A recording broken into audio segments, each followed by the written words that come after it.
जय हिंद साथियों, ये आपका करेंट अफेयर का दूसरा क्लास है। कल आपको हम फर्स्ट क्लास में 20 महत्वपूर्ण क्वेश्चन को करवाए थे। आज भी हम 20 महत्वपूर्ण प्रश्न लेकर आए हैं जो आपके एग्जाम के पॉइंट ऑफ व्यू से महत्वपूर्ण है। इसमें जो आपका क्वेश्चन होगा ये आपका एडुटेरिया और प्लस एसपीटी बुक से होंगे, और लेकिन ये आपका यानी आपका लगातार नहीं होंगे। ये हम रेंडमली क्वेश्चन को लेते हैं जो मुझे लगता है कि आपका एग्ज़ाम के लिए इम्पोर्टेंट है। देखिए, सभी क्वेश्चन को याद करना या पढ़ना ज़रूरी नहीं है। जो आपके एग्ज़ाम के पॉइंट ऑफ व्यू से महत्वपूर्ण क्वेश्चन है उसी को यदि आप पढ़ते हैं तो आपके एग्ज़ाम के लिए ज़्यादा बेनिफिट रहेगा।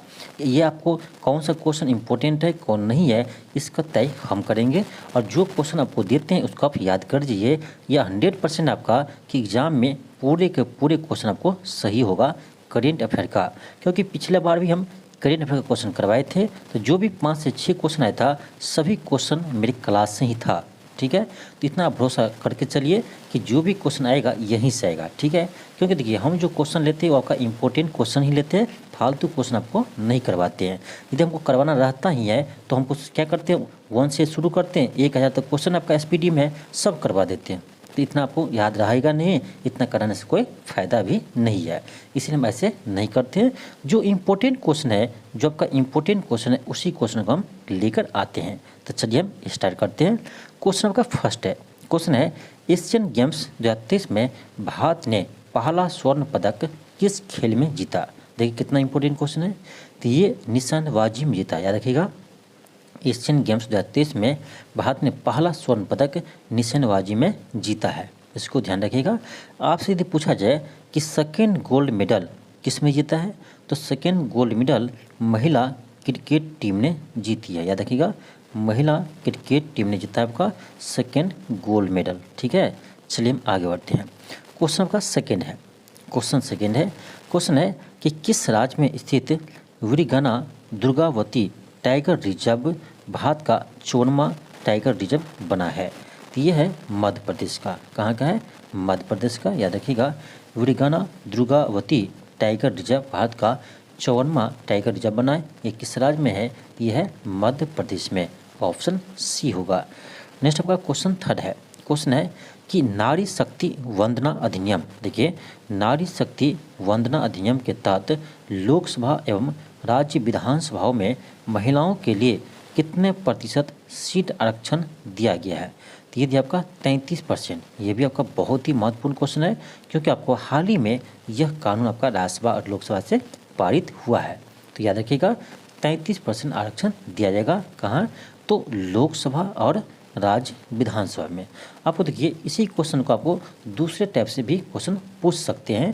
क्वेश्चन मान लीजिए ऐसे आपको देगा कि नारी शक्ति वंदना अधिनियम के तहत 33% आरक्षण किस सदन को दिया जाएगा या किस सदन के सदस्य को दिया जाएगा। इसमें दे देगा आपको यानी संसद या लोकसभा, राज्यसभा, विधानसभा।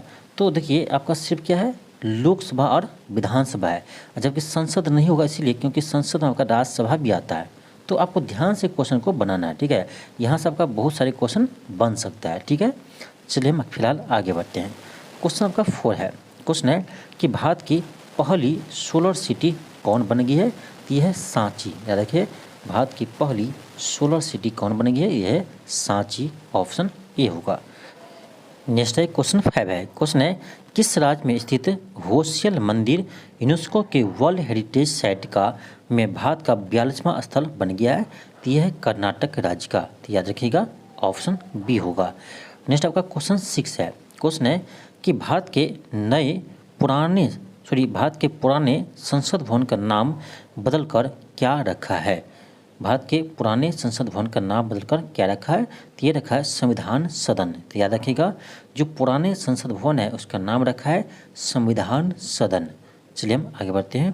क्वेश्चन का 7 है, क्वेश्चन है कि 17 सितंबर 2023 से केंद्र सरकार ने कारीगरों, शिल्पकारों और मजदूरों को ऋण देने के लिए किस योजना की शुरू की है। तो ये क्या है, पीएम विश्वकर्मा योजना। याद रखिएगा पीएम विश्वकर्मा योजना, ऑप्शन बी होगा। नेक्स्ट आपका क्वेश्चन 8 है, क्वेश्चन है किस देश ने दुनिया की पहली इथेनॉल से चलने वाली कार की लॉन्च की है। तो ये क्या है? भारत। याद रखिएगा, ये बहुत ही महत्वपूर्ण क्वेश्चन है कि दुनिया की पहली इथेनॉल से चलने वाली कार का लॉन्च किसने किया है? तो भारत ने किया है। नेक्स्ट है क्वेश्चन 9 है। क्वेश्चन है कि ब्रिक्स समूह के नए सदस्यों देशों के रूप में कितने देश को चुना गया है? ये आपका बहुत ही महत्वपूर्ण प्रश्न है। तो याद रखिएगा, ब्रिक्स के 6 नए देश इसका सदस्य बना है। देखिए, ब्रिक्स में पहले आपका 5 सदस्य था, तो इसको याद करना भी आसान था। जैसे इसका देखिए आपका अल्फ़ाबेट है, उसी अनुसार नाम है। B for Brazil, R for रूस, I for India, C for China, S for south Africa. तो नाम के अनुसार ही आपका इन कोड के अनुसार नाम था, लेकिन आपका देखिए इसमें 5 नए सदस्य बना है। तो अब देखिए इसका नाम चेंज होता है या यही रहता है, वो बाद में पता चलेगा। लेकिन फिलहाल याद रखिए, इसमें आपका नए 6 सदस्य शामिल हुआ है। तो 5 पहले से था और 6 आपका अभी शामिल हुआ है। तो टोटल आपका ब्रिक्स में 11 सदस्य हो गया है।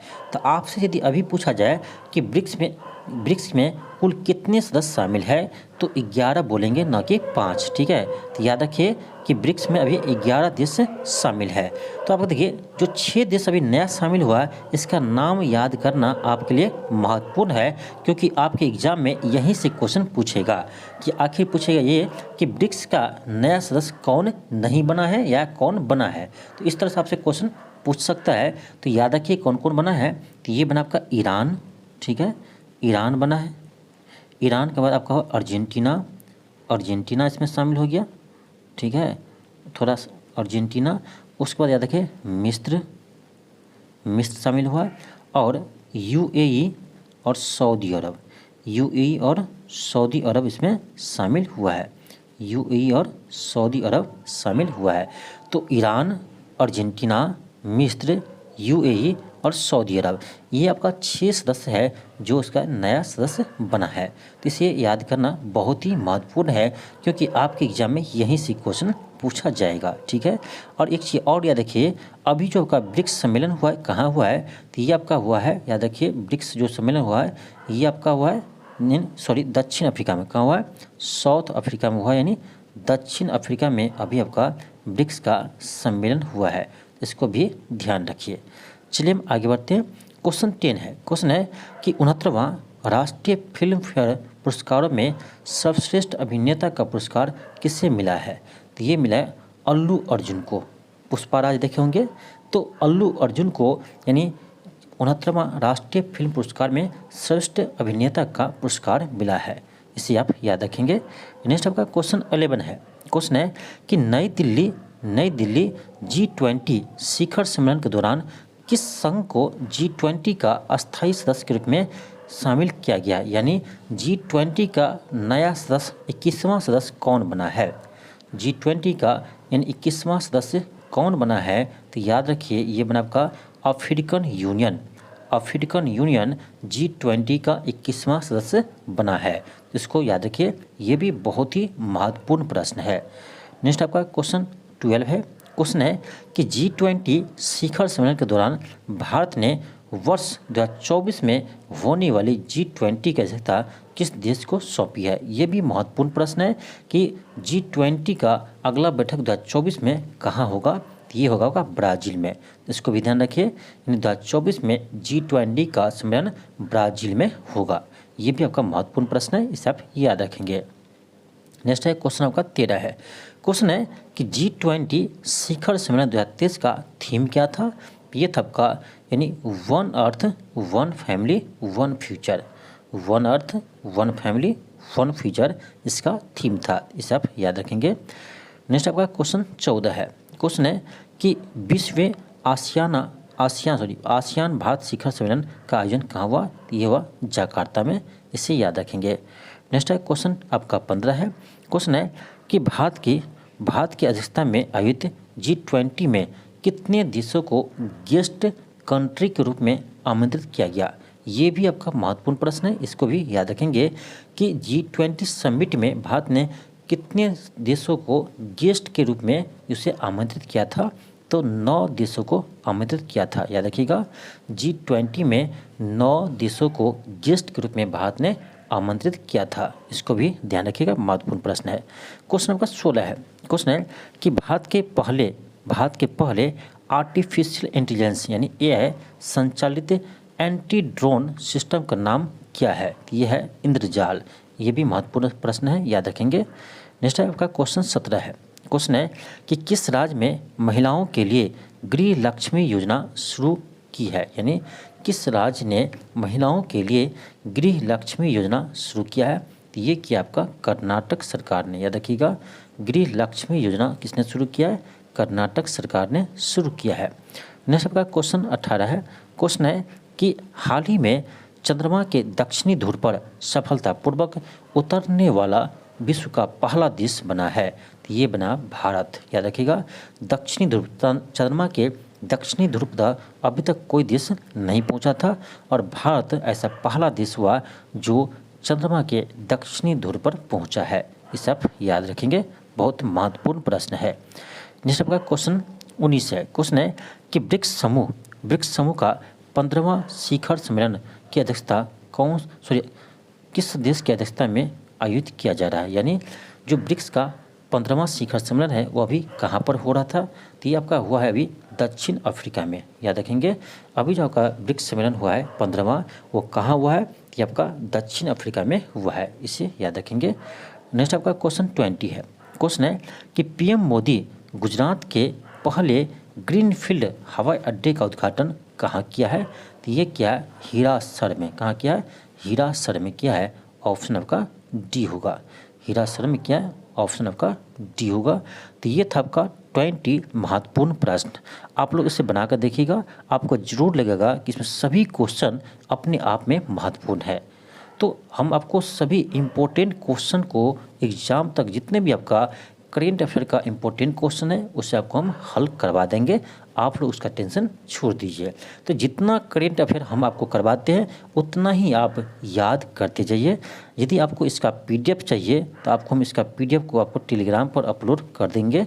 आप देखिए, टेलीग्राम की भी नेम सेम आपका है, जो चैनल का नाम है वही टेलीग्राम का नाम है। आप सर्च कीजिए, आपको मिल जाएगा। ठीक है, तो वहाँ से आप पीडीएफ को डाउनलोड कर लीजिए और एक बार क्या कीजिए, उसको यानी पीडीएफ को निकलवा प्रिंट करवा लीजिए। ठीक है, उसके बाद आप आंसर को क्या कीजिए, रंग लीजिए और उसको 20-20 क्वेश्चन का आप यदि आपके पास सेट रहेगा और एग्जाम तक मान लीजिए ऐसे आपका मान लीजिए 50 सेट भी रहा तो आप सोचिए 50 गुने 20 कर दीजिए, आपके पास करेंट अफेयर का कितना क्वेश्चन होगा?